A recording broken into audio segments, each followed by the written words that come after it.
Not one, but two live albums from members of the Guns N' Roses family. Let's check them out here on the Vinyl Jukebox. What's up, everyone? It's Ben from the Vinyl Jukebox, and I'm back after a couple weeks off. And I have to say, the past few weeks, we Guns N' Roses fans have been treated very, very well.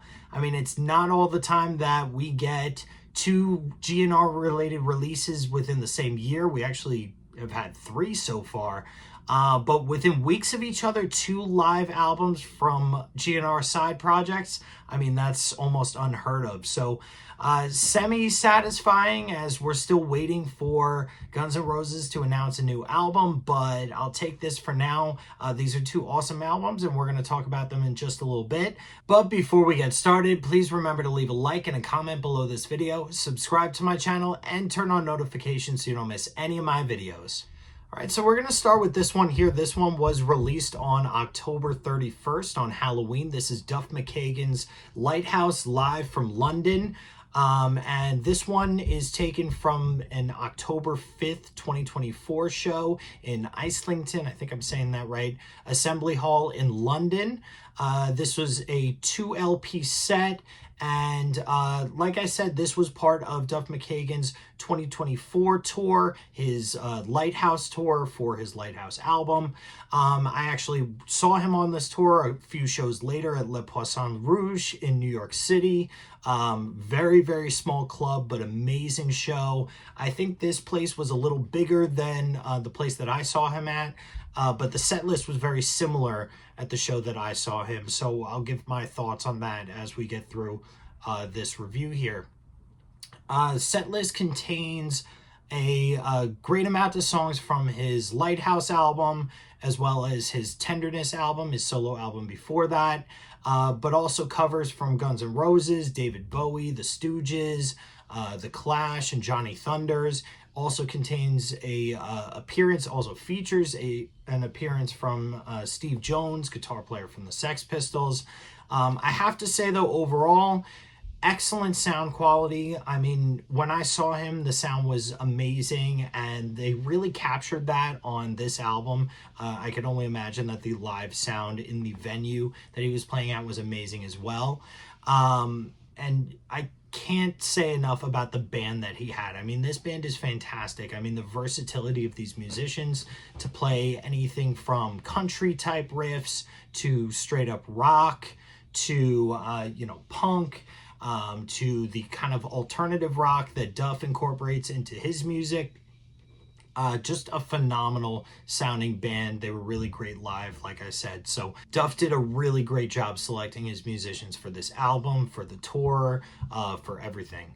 One thing that I did notice, though, I actually streamed this album before I got my vinyl copy. The vinyl and CD runtime is slightly shorter than the streaming. They cut out some of his banter in between songs. Not a big deal for me. I heard the banter on the streaming, and, it was nice what he said in between songs, but you only really need to hear it once to get the gist of it. But, I know some people were a little annoyed about that on YouTube. Not a big deal for me. I still love it. And to be honest, to get right to the music, that's really not a big deal for me. I will say, though, that this is actually my second vinyl copy. I had to return the first one. I ordered this from Amazon, and this is just the standard black vinyl. I'll show you guys in a moment. I got this from Amazon, and I was playing it the first time through. And when I got to side 4, the needle actually got locked in one of the grooves and started repeating. I tried it over again. So obviously a defect in the pressing. I sent this back, got a new copy, and the new copy, which is this one, is fantastic. So no problems there. I guess just a random defect, but let me know in the comments below if you got this on vinyl. Did you have the same problem? Did you send it back? Let me know, and I'd love to hear from some more people about that. But let's take a look at the vinyl. We have this really nice slick cover here from Duff. Not really what you'd expect from Duff, him being the punk rocker type guy. This looks like more of like a backstage photograph. He's in sort of his like crooner outfit there, but you do notice there's a safety pin on his suit, so he does keep some of that punk attitude to him. And then on the back, we get the track listing and a picture of him at the show. So that is really cool. And then on the inside, what's cool is you get these framed pictures from the show, photographs of the band and of Duff and of different people that they met before the show. And also if Steve Jones is in there too, he's right over there. And you get a little write-up from Duff about the show, pretty cool, and the liner notes are actually right here. So let's take a look at the vinyl real quick. Now, I did appreciate that they packed this with the poly-lined inner sleeves. A very classy look to the label from Duff. I think that's what he was going for with this live album, and for the album itself, this kind of slick, classy look. Again, not what you'd expect from Duff, but, you know, I think he's trying to show a different part of himself, how he's grown as a musician, as a person, so I don't mind that too much. Also, I wanted to show you guys what's included. I'll show you the second disc in a second. Duff actually included this little postcard here. It has a QR code for his fan club or for the buyers club on his merch site, but also a cool shot of the show. He actually included that. I have his last live album from the Tenderness tour. He included something similar to that with that. And then this kind of gets stuck in here. Let's see if I could get it out here. I might have to open up the jacket a little bit to get it out. But he also included, here it is, a little replica ticket from the show. Has that little Lighthouse logo there from the album. So cool that he put in a little extra insert there, something for the fans. I know that Duff is a vinyl collector himself, so I'm sure that he wanted to give a little nod to the physical format collectors. I'm not sure if the CD edition included that, so let me know if you picked up a copy of the CD, if you got that little replica ticket as well. I know that he was signing some of those and had some signed copies on his website. And here's the other one. Just standard black vinyl. This is just sides C and D of that album. So just running through the track listing here real quick. We have Forgiveness, Chip Away. I think those two, well, Forgiveness is from the Lighthouse album. Chip Away is from the first album, Tenderness, and kind of like a mellow vibe to start the show. Chip Away is a little more up-tempo, but Forgiveness is definitely that mid-tempo kind of epic opener that he's been using for this tour. This is the song, which is a song that I think came out sometime during COVID. That actually, I'm not sure if that was on the Lighthouse album. I'll have to check that later. But I know that he wrote that one kind of as a tribute or as a awareness sort of thing for mental health. I saw God on 10th Street, which is a nice little up tempo, but also kind of dialed back acoustic electric kind of song that's on his Lighthouse album. Tenderness, the ballad from the Tenderness album. Feel, all right, I think that one is also from Tenderness. Holy Water, from Tenderness, but also he goes into I Want to Be Your Dog from that one, which he's been doing that on the GNR tour, so cool of him to include it here. I Just Don't Know, which is from his most recent album. Fallen Ones, Fallen. Wasted Heart, which is a song that appeared on the Tenderness album, but has also appeared on Duff McKagan's Loaded albums. That's been a song that he's been kicking around for a while in different forms. Long Feather, which is probably one of my favorites from the Lighthouse album. Just Another Shakedown. I Fought the Law, the Clash cover. And You're Crazy. I like how he included the up-tempo, faster version of You're Crazy, something that Guns N' Roses does not usually play, especially the up-tempo version. When they do play it live, they kind of play the more slowed down version. I know they don't do the acoustic one, but they do the more slowed down groove version. And then lastly, on side B, we have the title track, Lighthouse. You Can't Put Your Arms Around a Memory. This one features Steve Jones on guitar. I would have liked Steve Jones to sing a little bit, but he just plays guitar here. And then Duff goes into Heroes, which was just a single that he released, that cover of the David Bowie song. And Don't Look Behind You caps it all off. So overall, this is a great live album from Duff. I really enjoyed listening to this, and like I said, it's nice to get something different from the Guns N' Roses guys. With Duff, you kind of expect the punky, loud, rockin' kind of sound, and you get that a little bit on this album, but he shows a completely different side to himself. And, you know, myself having seen this tour, it was definitely a nice album to get, to kind of remember that and bring myself back to that time, because that was a really great show. Probably the best show that I've seen Duff do solo. And I've seen Loaded, I've seen his Tenderness show that was more country tinged, but this one was really great. So definitely pick this one up if you're a Guns N' Roses fan. I think you'll like it. It's something different.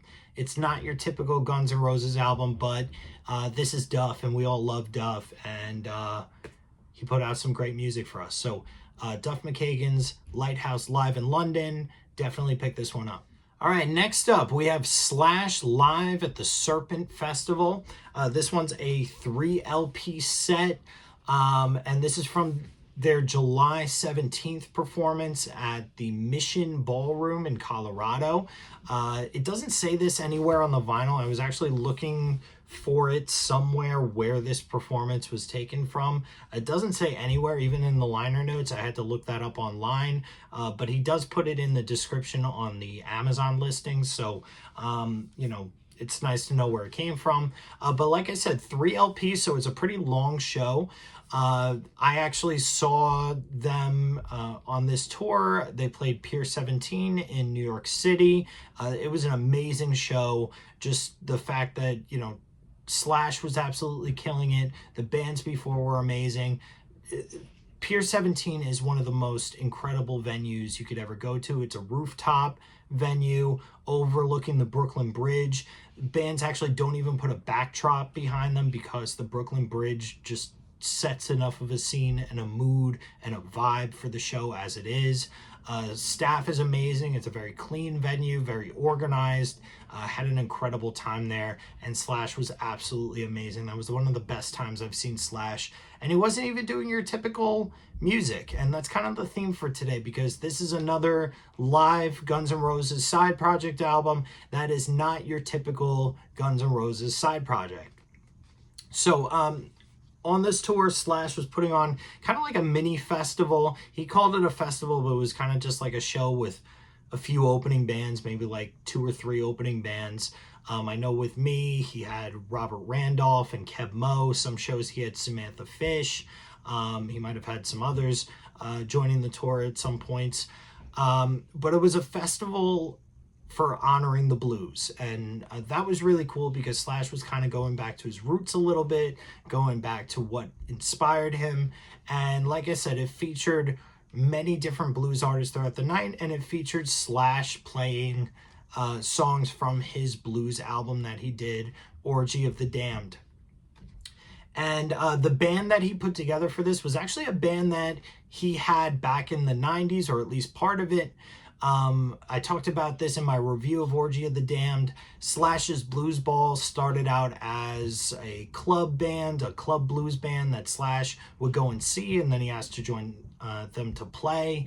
And these are the guys that he brought out for this tour. So it was really cool that this band not only sounded great, but they also had a little bit of history to them.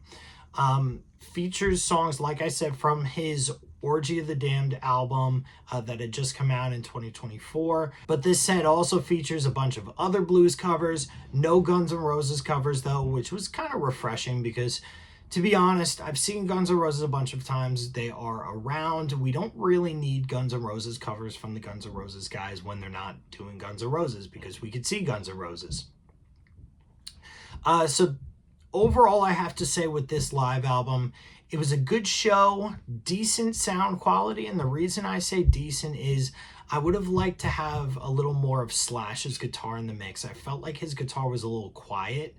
I felt like the mix could have been done a little better. I felt like the keyboard player, Teddy Zigzag, who was actually a member of Guns N' Roses for a little bit, his vocals were way too high.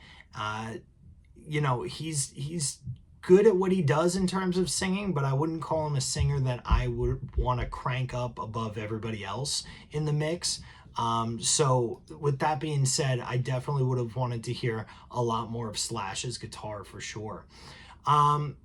First song, I have to say, Slash starts out, I mean, it starts out with a cool intro here, kind of reminiscent to, you know, the Guns N' Roses intros, but they go into this song Parchment Farm Blues, which is not on the Orgy of the Damned album. But I did notice that Slash was a little sloppy, in my opinion, on this. He does get better throughout the night. In fact, he absolutely kills it, puts on a guitar clinic on this show. But he was a little rough to start. So if there's a criticism about his playing that I have, it's that, you know, this first song, he starts out a little bit sloppy, which sometimes I've noticed Slash kind of does take a little bit to warm up. You know, I'll give him that. He's Slash. He's a legend. So that's okay with me. But let's go into the record, because this is amazing packaging. I mean, I love the graphic here. This was the graphic for the tour. Just incredible graphic here. And you have the snake on the back, very Slash. And then it's a just regular gatefold with the eye from the cover in the middle. And then the liner notes are actually on these sleeves. So we have the printed sleeves here. We have this little anime Slash with some pictures from the show. Some credits here. That's LP1. LP2, more photographs from the show. Just great photos there. And then we have that. And then LP number 3, we have more photos and a little write-up of the songs. I'll show you guys one of the records now. I just got the standard black vinyl. I know that Slash was doing a box set with this. He was doing, he was also doing a colored vinyl set. I just opted for the black vinyl. We have really cool labels here. Actually, I think all these labels are different, so I will show you all of them just in case. I think all the labels are different. I think that the effort that both of these guys put into the artwork for their live albums was just awesome. There we go. So the artwork is a little different on the labels. And this was an expensive set too. I mean, for 3 LPs though, I mean, it wasn't too bad, but you know, definitely a little more than the Duff set. And then just some more graphics on that. All right, so let's go through the track listing here. So like I said, the set starts off with a little bit of an intro. Then it goes into Parchment Farm Blues. I had never heard of this song before, but it's from an artist, Buka White. Then we go into Killing Floor, which was on the Orgy of the Damned album. That's obviously by Howlin' Wolf originally. But Brian Johnson sings on that on the album version, and I know Steven Tyler does the harmonica, so they do a really great version of that here. We get Born Under a Bad Sign, made famous by Booker T and the MGs. That one's really a great one too. I think that's where the band really kind of gets into form here. Takes them a couple songs, but they really start getting hot at that point. Then we go into the lead single from the live album, Oh Well, the Fleetwood Mac, Peter Green number, which is just incredible. I think they do a great job with that. Then we get into a song, Big Legged Woman, made famous by Freddie King. Key to the Highway. We get Papa Was a Rolling Stone, made famous by The Temptations. Stormy Monday, Team Bone Walker song. The Pusher, Hoyt Axton, which Chris Robinson actually does the vocals on the Orgy of the Damned album. Metal Chestnut, which is an instrumental composition by Slash, which is featured on the album. Crossroads, originally by Robert Johnson, but they do kind of more of a Cream type version of that, Eric Clapton. Then they go into Stone Free, which is a very kind of different sounding Stone Free. I like it, the Jimi Hendrix Experience song. It takes a lot to laugh. It takes a train to cry, Bob Dylan, which is kind of interesting that they put that in there. And then ending the set with the very danceable Shake Your Money Maker, Elmore James. So really nice blues set. Like I said, a really nice kind of souvenir after the fact from seeing them. Now I get a nicely recorded version of that show. You can see in back of me, I have a poster from that show. So that was just an awesome show. I think that the set that I saw, I mean, it's hard to tell because one's recorded and one I saw live. I think that the sound on the set that I saw was just a little better, a little more crisp, but I also had the atmosphere and everything to go with it. So it's kind of hard to judge. But this was really great to get. And I'm not sure if Slash will revisit this project or not, but if not, this is a nice little cap on all that. And at least we have a studio album and a live album to remember it by, because I think that this was kind of an underrated project. I thought it was a great project. It was great to see Slash go into different areas. We all knew he was a big blues fan, but now he got to really express that. So it was just fantastic to get to hear it on an album, but also get to see it live, and Slash really just doing what he wanted to do. And I think that's kind of lends itself to why I thought that the first song on here starts off a little sloppy from him. I think it's just the whole set is a jam. He's there with his friends. He's having fun. So to be honest, I love it. I love the imperfections. It's awesome. It's rock and roll. Well, in this case, it's blues, but it's live music, and that's how it should be. So Slash live at the S.E.R.P.E.N.T festival. Amazing stuff from Slash as always. I think we have some Slash and Miles Kennedy new music coming up next year, so really excited about that. But this will hold us over until then, and definitely check it out because it's some different stuff from Slash, and I think that Slash fans will really like and appreciate what they hear here. All right, everyone. Well, there you have it. That's my quick look at the new Duff McKagan and the new Slash live albums that just came out over the past couple weeks. And let me know in the comments below, what have you thought of these two albums? What are your thoughts about the prospects of a new Guns N' Roses album? Do you think it will actually happen, or do you think it's just all talk from the guys? To be honest, they've been saying the same things for the past 10 years since they started this reunion tour. Even before they started the reunion tour, the previous band was saying stuff about a new album. So who knows? But let me know in the comments below, what do you think? And what do you think about these awesome live albums? Because I think they're awesome, but let me know what you think as well. And please don't forget to leave a like and a comment below this video. Subscribe to my channel, turn on notifications, all that good stuff. Thanks for watching, everyone. I'll see you next time.